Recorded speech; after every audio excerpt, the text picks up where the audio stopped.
when getting folks for this, this topic, I found as far as out-of-state investors, one of the commonalities was a lot of them that I know that are doing it in the multifamily or commercial space as opposed to the single family, which it can be done in any way. And I do know other single families. So you're in a different niche, being more traditional commercial, as in storage units, self-storage units, industrial facilities, and you've got some retail.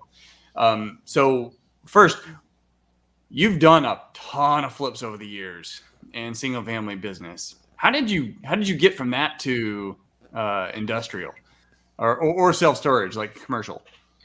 So, so I started off. I'll just go a little bit before that. So, I started off in land acquisitions, 2001 when I moved to Houston, with a residential developer doing subdivisions. So I was in charge of finding the land. And then 2011, I started renovating and flipping houses.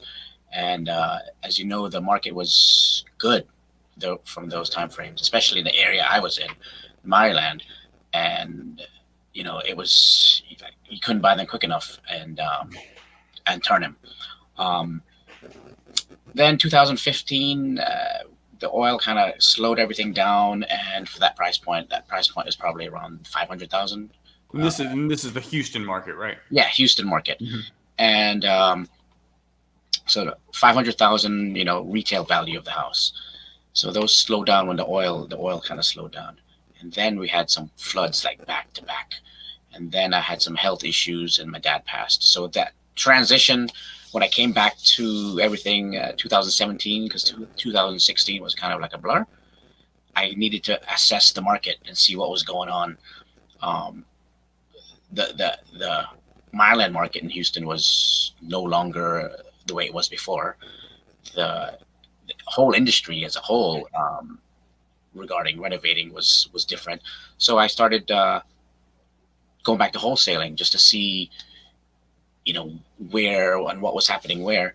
And then that's when I started going into commercial at the same time and dabbling into investing passively into a storage facility, apartment complex, and shopping center. So then I wanted to narrow it down on one asset class so I don't spread myself too thin. And self storage was it. And so I've been doing that, actively, probably about a year and a half. And I really like the space and just really learning a lot and growing. And I know the topic today is kind of how to invest out of state. Well, one of it's passively. Um, well, let's see. So those that I invested, it could have been anywhere, but they actually were all in Texas. But yeah, at that point, it didn't really matter. And I know Brian had mentioned, your speaker before had mentioned, it's really good to have a good property manager. Kind of same thing. It's really good to have a good person that's kind of running the show on your passive investments.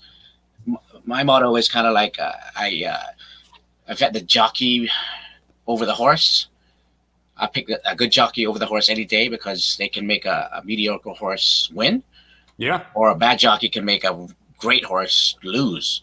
Um, and just like with property management for apartments, same thing can happen with any of these passive investments in any Now, some retail. of the self storage units, you self manage, correct?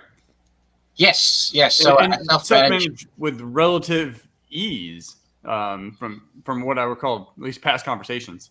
Yeah, so I have one here that I acquired in October 2020, and it's less than 2 hours away. So it's not like I can jump in my car and visit it every day. I mean, I could if I needed to, but it's not like 5 minutes away where I can go check on it. So with technology these days and the systems and setting it up right from the beginning, a lot of it can be managed remotely because it's not very management intensive. The website, you can lease, look at the available units, the prices, manage your payments online. We have a call center that answers the phones, I'm actually switching that now to actually have more of the phones come to me now, so I can get a better grip and even squeeze it a little bit more because it's my facility. I'll know what I can do, what options, rather than if it's a call center, they can only do so much. And the place is pretty much 96% full, so it's not getting a lot of calls. But there's capabilities out there that, I mean, even smart key locks are out there. So as long as you still need some boots on the ground, some local good boots on the ground, which I'm lucky to have. I have 2 people over there that, I can text, call, and they can be at the facility probably within 5 minutes. So just like some of the other guests mentioned, you because Property Management, I think throughout this entire show, we'll kind of understand that as being one of the most important pieces, at least long term. You've got, even though you're very active in the management still, even though you're far away, you have boots on the ground for the Johnny on the spot, whether it's a handyman or some type of assistant that can address issues as needed as they come up. Is that what I'm Yes, correct. Okay. Because you're going to have those instances where I'm having trouble with the door. I need somebody to go there. Or you need the AC guy. There's the AC, something happened with the AC. Or, you got to have somebody that's responsible and responsive that you can trust. You named a few tools. So technology allows this. 20 years ago, it's not that you couldn't do it, and investors, they did invest out of state at that time too. It's so much easier for just ordinary folks that we don't have billions of dollars and lots of staff in multiple states.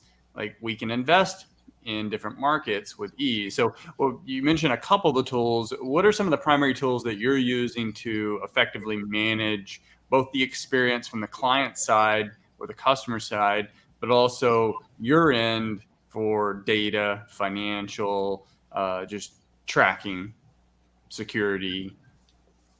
Well, yeah. So one of the main tools is finding a good self-storage management software, which is also my website.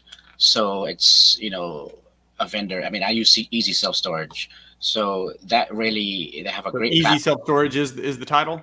Easy Self Storage is actually the Easy Self Storage Solutions. They manage the website, which is also the CRM or your management tool, because it gives you all the reports, but it also gives you the ability to look at your dashboard. It also gives the ability for people to sign up online, look at your facility, manage their account online, purchase the additional insurance.